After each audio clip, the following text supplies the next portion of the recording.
Ma première scène fut tout bonnement incroyable. Je n'aurais jamais pensé être aussi bien entouré par mon équipe, par les spectateurs. Et malgré le stress, j'ai réussi à passer cette épreuve, on va dire, de pouvoir transmettre un peu de bonheur aux personnes qui m'écoutaient. Et pour moi, qui n'a pas l'habitude de sortir, de ma chambre, de voir autant de personnes, ça fait quelque chose. Mais de voir autant de sourires ou d'applaudissements, bien sûr que ça me fait plaisir. Ma rencontre avec le public était aussi incroyable. Cela change, on va dire, des rapports que j'ai derrière mon écran à répondre à tous mes DM ou au live Instagram. Là, on a un public qui est réel, devant soi, et qui parle, qui réagit surtout. Et ça m'est très précieux. J'ai fondu en larmes, clairement, parce que l'émotion qui se transmet, on va dire, est quelque chose de très fort. Mon univers est surtout inspiré de la nuit. C'est assez étonnant que je sorte de jour, je suis comme une chauve-souris, mais ça me fait plaisir de voir plein de personnes, de pouvoir échanger. C'est bien plus simple durant le jour que la nuit.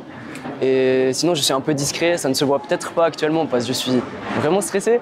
La composition débute tout d'abord par la création d'un soutien instrumental au travers grâce à l'ordinateur, au piano, trouver quelques accords.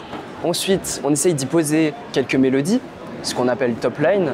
Et enfin, on essaye d'y apposer un texte écrit, travaillé bien sûr. Et le tout ensemble, avec ces ingrédients, on enregistre et on a un son. Après, il faudrait le mixer, il y a plein de petits détails comme les assaisonnements. Et voici comment se déroule une composition. Dans mes influences musicales, il y a 3 grandes catégories. Par exemple, pour la mélancolie retransmise, je pense à Joe Hisaishi qui fait beaucoup de musique des studios Ghibli. Pour le style, le mood, l'atmosphère, je pense à Keshi, à To The Kid. Et enfin, pour la beauté des textes, j'essaye de m'inspirer énormément de Aznavour qui écrit de très belles histoires, qui a beaucoup de lyrisme dans ses mots. Dans l'actualité de Nuit Incolore, nous avons un son qui est sorti dernièrement qui s'appelle Les Beaux Jours et qui fait partie d'un EP qui sortira le 18 mars prochain et qui s'appellera Histoire de Nuit. Histoire de Nuit fonctionne comme une série avec des saisons et des épisodes.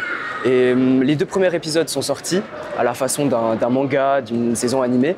Et j'ai hâte de vous présenter la suite. Ça va envoyer du lourd. C'est ma première expérience sociale tout court, de sortir de chez moi. La Japan Expo Sud était vraiment incroyable. Je n'ai que cet adjectif à la bouche parce que je le pense sincèrement.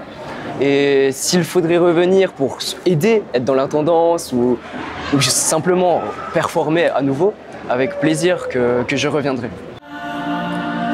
Je ne me connais pas complètement, j'ai relâché un truc de fragments que mon ton collé, lui seul se casse tout au fond de son rivier, sans rivier.